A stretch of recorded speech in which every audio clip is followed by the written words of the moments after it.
Howdy, everybody, and welcome to another episode of Being on the Scene. We are doing it live today, so let me make sure that I got all of my things all situated.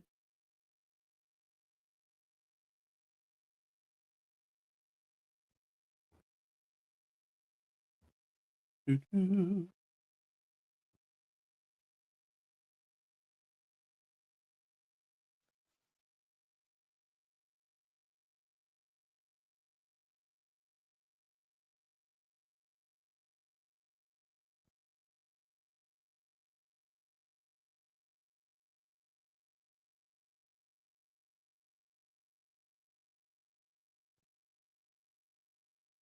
All right, so got that all taken care of.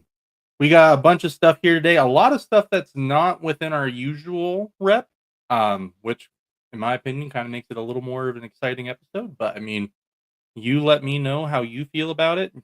Leave a comment, tell me how you're feeling in the moment. But without further ado, we're going to start off with collegiate sports. When it comes to football, basketball, whether it's men's or women's, there is absolutely nothing going on with BYU, Utah, or Utah State. There have not been any changes since previous week where we spoke about all of these things. So, we'll just keep on trucking through. If something new does come up, we will update you as soon as we possibly can. Um, but something to keep an eye out for when it does come to collegiate sports. I will be a guest once again on the Locked On Utes podcast, um, which I will let you guys know as soon as that goes public and live. It's looking like that episode will probably be posted either Thursday or Friday. But TJ, great guy, friend of the pod.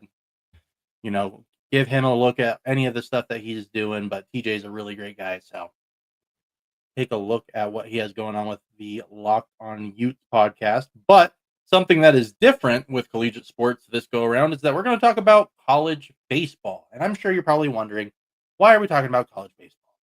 Well, the reason why is you have to give credit where credit is due. And the first place that we're going to give credit to is to Utah Valley University. They made the NCAA regionals after going 4-0 in the WAC tournament. But over the weekend, they had to face the likes of number 12 Oregon, Arizona, and Cal Poly. The only team where they came out on top was number 12 Oregon, which was the big shocker, where they got the win 6-5. Arizona, they lost pretty convincingly, 14-4.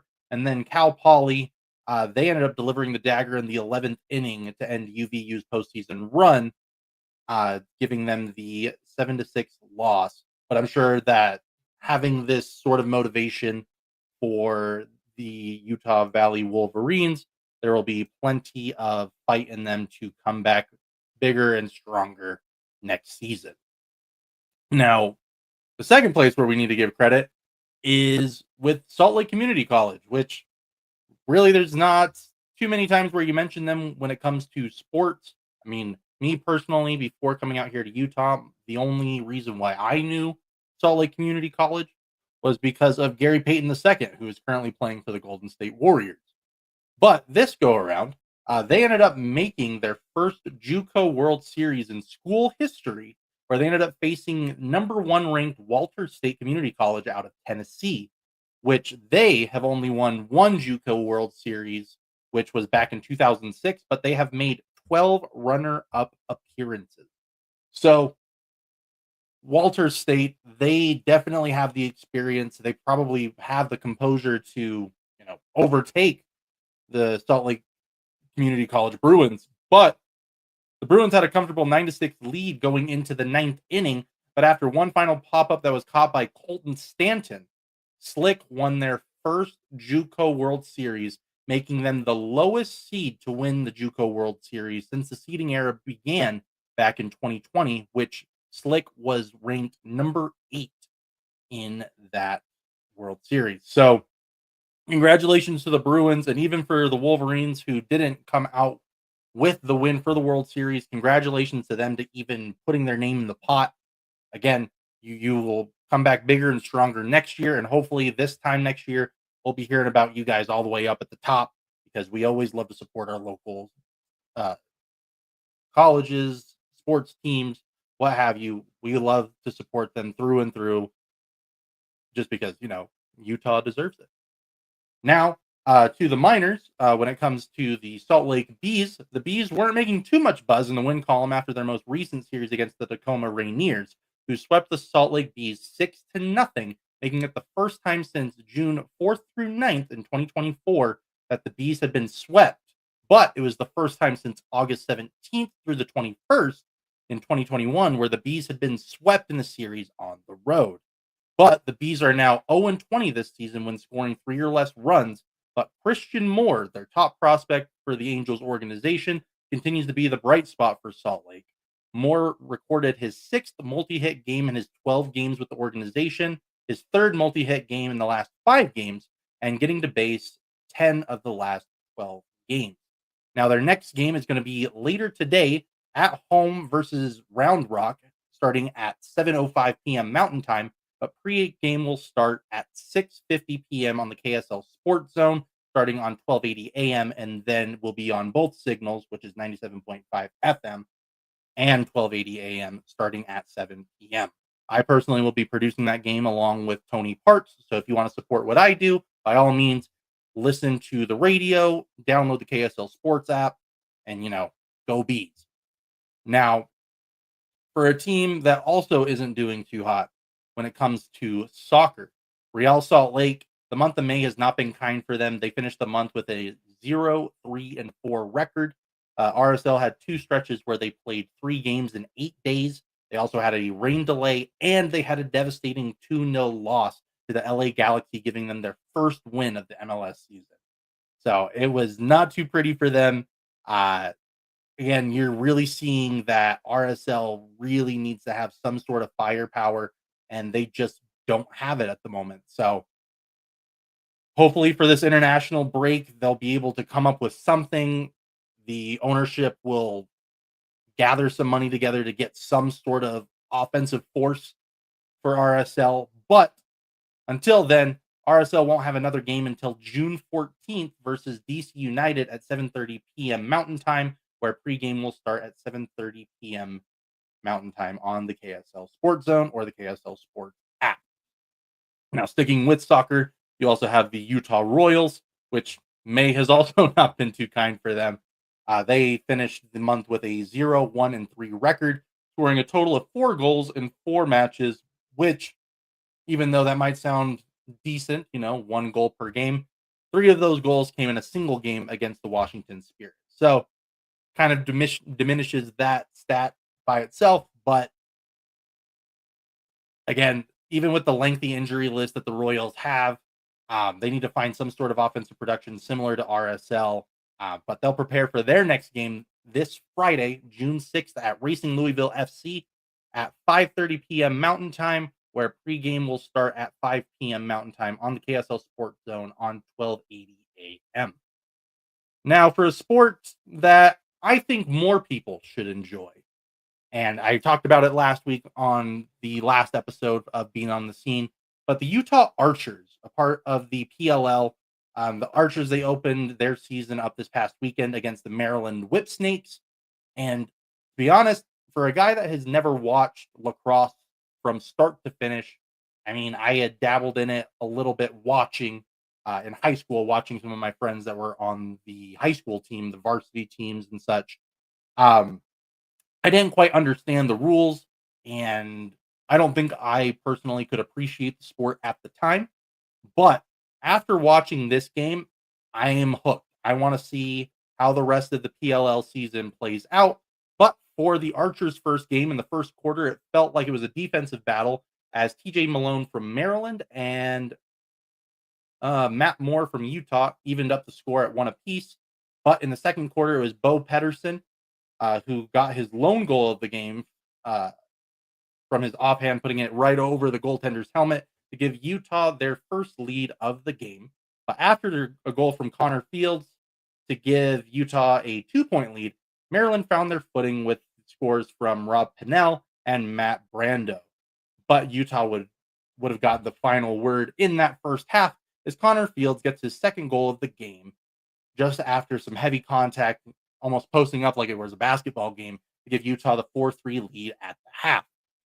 But to start the third quarter, TJ Malone scored his second goal of the game from distance to tie it up 4-4. And that goal wouldn't be enough for Malone because he would end up getting a hat trick shortly after to give Maryland the 5-4 lead just minutes later.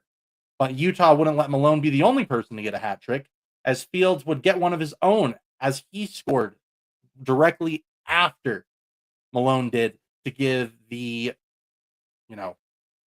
change the tides for the Archers, making it 5-5 just before the end of the third quarter. But just minutes into the fourth, Fields wasn't done scoring, getting his fourth goal to put Utah on top 6-5 after he got the ball right up through the top shelf over the goaltender. But then Aiden Carroll, rookie out of Georgetown for Maryland, scored his first goal within 9 minutes left of the final quarter to tie it up 6-6. But Dyson Williams wouldn't let Carroll bask in his glory. Man, that was a really bad botch. But he wouldn't let him bask in that glory for too long, as he scored a behind-the-back goal that was worthy enough to make its way onto the SportsCenter's top 10 playlist. Maryland would then tie it up 7-7 with 5 minutes left, with that goal applying so much pressure for both teams, and it started to seem like time was the worst enemy for both of these teams. But when it mattered most, who else is the man that's going to score? No one else but the captain for Utah, Tom Schreiber, to put the final goal in for Utah to give them the 8-7 win to open up their season. Now, Utah's next game is going to be this Saturday, June 7th, against the Boston Cannons at 11 a.m. Mountain Time on ABC and ESPN+. Now, for you hockey fans that are out there that are itching for additional games to watch, a team to support, especially now that you have the Stanley Cup Finals pretty much getting ready to start, and it will wrap up fairly quickly. Need a sport for the summer. Highly recommend watching the PLL, especially since a lot of their games are going to be on ESPN Plus or ABC. And why not support a local team while you're at it? So the Utah Archers, back-to-back PLL champions, they started it off with a win. Now, for another team that's not getting enough recognition is the MLR's Utah Warriors. For those of you who are unaware what the MLR is, it's a Major League Rugby. And Utah, they have a professional team, and they have the postseason within grasp. The Warriors are looking to create some space for the first place standing in the Western Conference of the MLR. And their next game is going to be on June 7th versus RFC Los Angeles at 7 p.m. Mountain Time at Zions Bank Stadium in Harriman. Now, RFC LA is currently in second place in the MLR's Western Conference, so this final decision could have some major implications when it comes to the postseason. Now, that postseason will start on June 21st, so we will start to see how the standings will start to line up and, who the Warriors will be facing in that postseason as they play their final two games starting this week on the 7th and then the following week on the 14th. Now, for some professional teams that you guys might be a little more familiar with, the Utah Jazz, they just hired Austin Ainge. And to give you a background on who that is, you might recognize the last name, but we'll get to that. Ainge, he played in high school with Gilbert Arenas, then played at BYU from 2002 to 2007, where he obtained 2 Mountain West Conference titles, 3 NCAA tournament appearances, and 1 NIT appearance. Then became the assistant at Southern Utah University from 2007 to 2008, and then moved on to the Maine Red Claws, a part of the NBA D League, which was the title before it was the G League, back in 2009 until 2011, and then became the director of player personnel for the Boston Celtics in 2012, which then eventually migrating to the assistant GM role all the way until this season in 2025, where he racked up 6 Eastern Conference Finals appearances in 8 seasons, 2 NBA Finals appearances, and 1 NBA Finals championship in 2024. And with this hiring, Austin Ainge is now the president of basketball operations for the Utah Jazz. Now, like I stated earlier, Ainge is in relation to Danny Ainge, who is the president of basketball operations this past season, but now Austin Ainge will have the final say on all basketball decisions, which again belonged to his father, Danny. Now, some people will look at it and see some nepotism, but when you look at some of the players that he has developed and, the accolades that he's racked up over the years while he was in Boston, I think that he's definitely earned his spot. I know Brad Stevens, he has definitely talked very highly of Austin Ainge, and even Will Hardy spoke very highly of Austin from his time when he was in Boston. But when Austin Ainge was asked by DJ and PK on the KSL Sports Zone about various different questions, one of them was, are the Jazz going to be tanking? Because that just seems to be the question every single year now. Because they have a decent roster, not a super competitive roster, but they still have draft picks that will work in their favor. So DJ and PK asked, are they going to be tanking this season? And he responded with, you will not be seeing that this year. So if you're a Jazz fan who's been super upset with how the organization has been ran the last few seasons, that has to make your ears perk up a little bit. But then even diving in a little bit further, DJ and PK asked about the first round pick next year that could potentially be conveyed to Oklahoma City, whether it lands outside of the top 8 picks.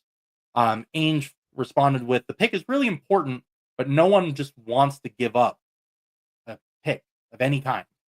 So that must also make you feel a little more comfortable knowing that it's on their mind, but it's not priority. It seemed like in seasons past, it's been priority to make sure that that pick is not conveyed to Oklahoma City. So, especially with OKC going into the NBA Finals and most likely being a top contender next year, since they'll have a lot of their current pieces on their roster next season, I'm sure that the Jazz don't want to give the Thunder any sort of leverage or leeway to stay on top, especially with a young, talented player in that 2026 draft. Now, when he was asked about the current picks for this year, he responded saying, I'm going to listen to everything, talking about if anybody wants to call him, make a trade, he'll take the call, which if you're not taking those calls, you're not doing your job. But he followed it up by saying the most likely scenario is that we are going to draft those picks. So that makes it really interesting thinking maybe there could be a trade, or maybe he's doing the perfect PR thing and just not telling the public what's going on. But knowing that those picks are going to be made, it makes things a lot easier when it comes to constructing your roster. Now, speaking of the construction of the roster, there's some info on some contracts that I think that need to be noted. One of them being John Collins, who has until June 27th to opt into his $26.5 million player option. Johnny Juzang, KJ Martin, Steve Mikhailuk, and Jaden Springer all have no guaranteed money going into the 25-26 season until June 30th. So for all we know, they could be cut, they could be moved. Who knows what happens? While the Jazz still have Isaiah Collier, Deontay George, Taylor Hendricks, Bryce Sensabaugh, and Cody Williams all going into their final guaranteed year before having a potential team option.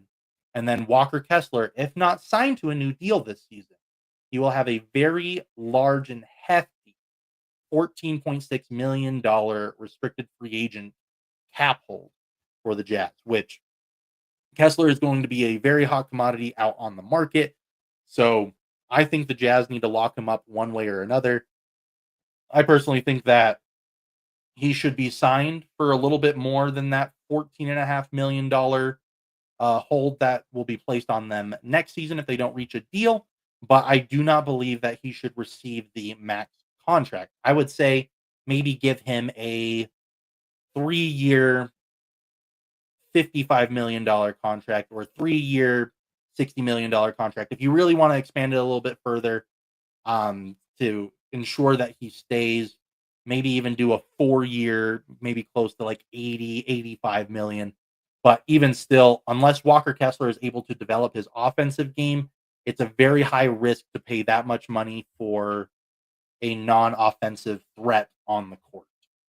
Granted, you put him within the paint, he's a defensive monster, he's dunking on people left and right. So you obviously want to have that on your roster, but with the amount of talent that's going to be coming in the upcoming drafts, is that something that can be replaced? I don't know. Captain Hindsight is going to be a great thing in about 4 or 5 years when we see how this Utah Jazz roster will look. But now, speaking of the draft, the NBA draft will start on June 25th with the first round. And these are the players that I think that you need to keep an eye out for when it comes to each pick that the Jazz have, especially now that Austin Ainge says the most likely view is that they will be using those draft picks. So at the number 5 pick, of course, you got guys like Ace Bailey, who's a forward from Rutgers, BJ Edgecombe, the shooting guard from Baylor, Trey Johnson, shooting guard from Texas, and Jeremiah Fears, the point guard from Oklahoma. Now, you might be looking at that list and wondering, Alma, the Jazz have a lot of guards. Well, the Jazz also have a lot of room for an improvement. So I wouldn't be married to anybody who's currently on the roster. Why not utilize getting the best possible player in the draft rather than trying to fill a need, as you might put it? So if you get Ace Bailey, it would be great because then you don't necessarily have to worry as much about John Collins with his player option. You're getting a younger forward that can be implemented into that 4 spot, and you can still keep Lauri Markkanen at the 3 and Walker Kessler at the 5. And even if Ace Bailey isn't ready to go right out the gate, and you do end up losing John Collins, you still have Kyle Filipowski to move into that 4 spot, who's already been within the organization, who could even teach Ace Bailey a little bit more about the Utah Jazz system. Then at the number 21 pick, I have guys like Liam McNeely, small forward from UConn, Nate Clifford, I guess you could call him a combo guard, or I guess more of a wing player from Colorado State, Will Riley, another wing player from Illinois, and then Rasheer Fleming, the power forward from St. Joseph. Now, with the 21st pick, you start leaning into more role players. How are these guys going to fit into rotations? How are they going to complement the players that are already on the roster? Well, I think with Liam McNeely, kind of a cop out to just call him your typical corner shooting white guy. Because I mean, you could always compare him to guys like Kyle Korver or JJ Redick, which is just an easy comp. But he does have a little bit more creatability, in my opinion. So if that corner 3 or that wing 3 just isn't really looking great for him, he could always kick it out. He can create for himself. He has a nice mid-range jumper. He does have the ability to lean his shoulder in and actually get to the hoop. Nate Clifford, I think he's going to be a steal in this draft since he was playing in the Mountain West, covering the Utah State Aggies men's team. I got to see a lot of Nate Clifford, and I was very impressed. The only thing that's really going to be a big knock on him is that he was a senior. He was going to be a lot older than some of these other prospects in this draft, but I do think that he's worth the risk. Will Riley, again, I think that he's around that same comp as Liam McNeely, but I do believe that McNeely has the ability to create for himself, where Will Riley still needs to learn that ability. Rasheer Fleming, he has the big center build on a power forward body. So I think just having that commanding force in the paint would really help Utah's centers, whether he is meshed up with Filipowski, Kessler, or anybody else that they may acquire. I think that Fleming could be a really great addition, or maybe even switch to have Fleming play a smaller center role, and maybe even have the guy like Filipowski play the 4, so then he can stretch out the floor, and he has better lateral movement than Fleming does. Now, for the 43rd pick, it is more of, let's use these picks. Maybe we can get the rights to these guys, make them two-way contracts. Not two-way contracts. Make them G League guys. Send them down there for assignments. So guys that I would like to see for that 43rd pick would be guys like Hanson Yang, center from China, who's been looking great at the NBA Combine. Tyrese Proctor, the point guard from Duke. Elijah Martin, shooting guard from Florida. And Kobe Bray from Kentucky, their shooting guard. For all of those guys, again, there's still flaws within their game. They still have to learn to play at the speed of the NBA and shoot, maybe even playing at the speed of the G League. But they still need to practice their fundamentals. And I think these guys, they have the capability of making a rotational spot. but it's going to take probably a year or so before we actually see their true potential. And the same thing goes for the 53rd pick. People that I would look at would be Amari Williams, center from Kentucky, Mohamed Faye, center from Senegal, Dink Pate, small forward from the G League team for Mexico City, and then Vladislav Golden, the center from Michigan. And you might look at those prospects and think, Helma, you put a lot of centers in there. Why? Again, you want to teach these centers how to play at the NBA level. A lot of these guys are more stay in the paint bigs. And to be honest, a lot of these guys might play a little bit closer to an Oscar Shibwe, two-way center for the Utah Jazz, who made huge impacts for the team through his two-way contract, whether it was for the Salt Lake City Stars or for the Utah Jazz themselves. He was absolutely phenomenal, but there wasn't necessarily a high expectation for Shibwe. So I think if they were able to get that sort of production out of him with the Stars, I think getting another center to learn directly from him would be absolutely great. I would say I would probably prefer either Amari Williams or Mohamed Faye over Dink Pate or Vladislav Golden when it comes to those four prospects. And to be honest, I think that maybe even Dink Pate should be selected at the 43rd pick. But ultimately, I'm here in this chair.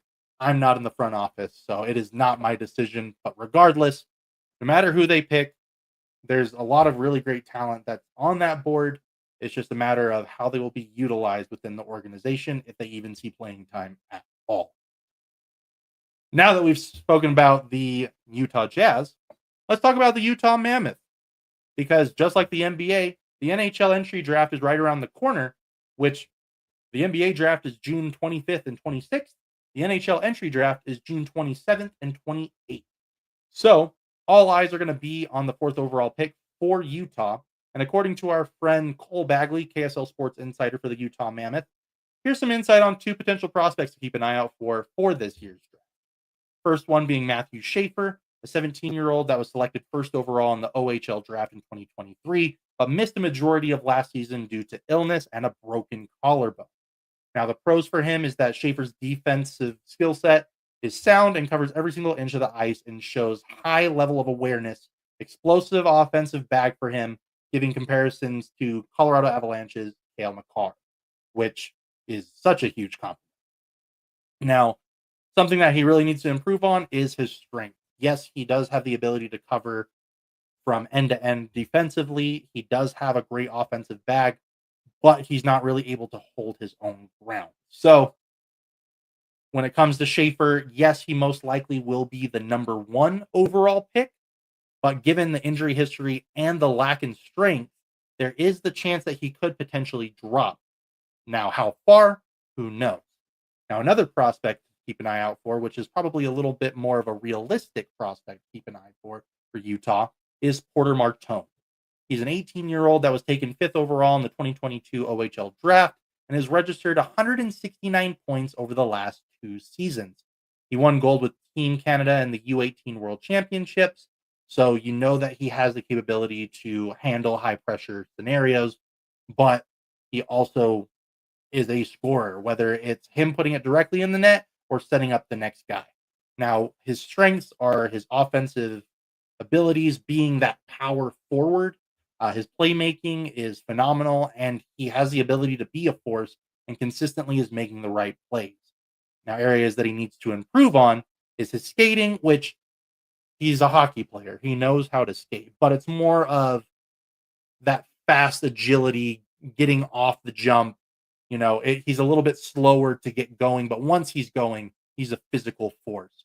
But even though he is a physical force, he needs to learn to also be more assertive given his size, because he's exactly what Bill Armstrong wants. He wants a tall, heavy, physical player.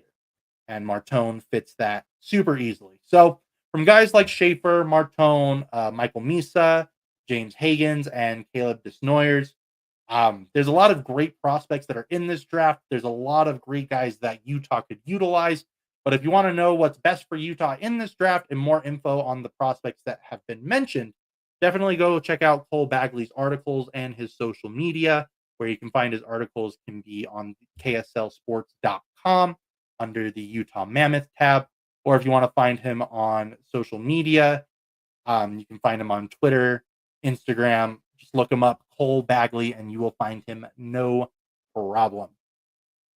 Now, to wrap things up, once again, I just want to bring up this amazing cause that I am going to be there for, called the Ultimate Goalie Showdown, which will be on June 17th. I will be down in the Gilbert, Arizona area from June 15th to June 18th, where, again, it's just going to be a wonderful charity event. Whether you are a fan of the individuals or not, what we can all support is cancer research, mental health awareness. So if you want to, be a part of something bigger than yourself, you can always go to the website at blackcan'tscore.com, where you can learn about more details of the event itself, how you can purchase tickets for the event, and how to be able to donate to this wonderful cause. But, if you are able to attend, I got a list of some amazing celebrities that are going to be there. And the list goes with Eddie Locke, former Canucks goaltender, Pete Swaggy P. Linus, Full Ride's Pat Shea, Ollie Pastanen and Jacob Ardown Biz from On the Bench, Josh Stone from Your Utah Mammoth, Theo Fleury, former Salt Lake Golden Eagle, Tino Beckman, which is the child that this entire event started from last season, Gubby Customs, which is a custom skate artist, Brady Leveled, puck support founder for mental health awareness, Gabe Gauthier, former Los Angeles King, Dan and Chris Powers from the Empty Netters podcast, David Himovich from Arizona State, along with his teammates Johnny Walker and Bronson Moore, Richard Coyne from ECHL's Rapid City Rush, Lindsey Fry, former Olympic silver medalist and former Arizona Coyotes radio broadcast member, Reagan Rust, former D1 and semi-pro hockey player and mental health activist, Brian Beckman, father and coach of Tino Beckman, the Phoenix Suns mascot, the Gorilla, who won the 2024 Mascot of the Year, Kane Van Gate, who is the world's greatest beer league goalie, or at least that's what I was able to find. I'm really looking forward to seeing it in person.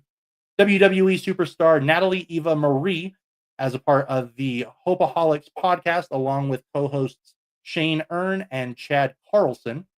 Calvin Elfring, who used to be a Utah Grizzly back in 1999-2000 season.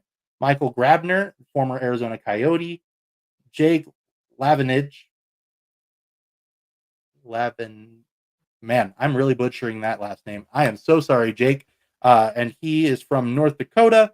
Justin Wenzel, CEO of JWX, which is a company that builds businesses and entrepreneurs. Barry Brust, AHL record holder for 268 straight shutout minutes. Justin Bourne, former player and now writer/author. Carmen Pafford, 15-year-old goalie, a part of the AAA Coyotes and Basha Perry, and along with Cole and Destin from the local Puck Drop podcast. So there's a lot of people that are all there, and again, it's just a really great cause. So if you aren't able to make it to the event, by all means, donate. All of your money is going to go towards cancer research and mental health awareness. So why not put your money somewhere where it's going to be utilized in the best possible way? But again, that's an event that I will be covering and I will be posting consistently, whether it will be long form videos on my YouTube channel, short form videos on my Twitter account. I'll try and do some live stuff on Twitch, and then I will also be doing some other things that I can't speak of on that at the moment. So again, if you want to support what I do, follow me on everything, whether it's on YouTube with the Bean on the Scene, Twitter at AlmaBean23, Instagram it is AlmaBean15, and then Twitch. Just recently started doing a franchise mode for the Utah Hockey Club, doing my own decision making, essentially learning hockey a little bit better for myself. I'll be doing that on my Twitch, which the handle there is the abbreviation for Mr. Beanie Baby 19. So you can catch all of that stuff on any of those platforms. But this has been yet another Bean on the Scene. I am Alma Bean, and you enjoy the rest of your day.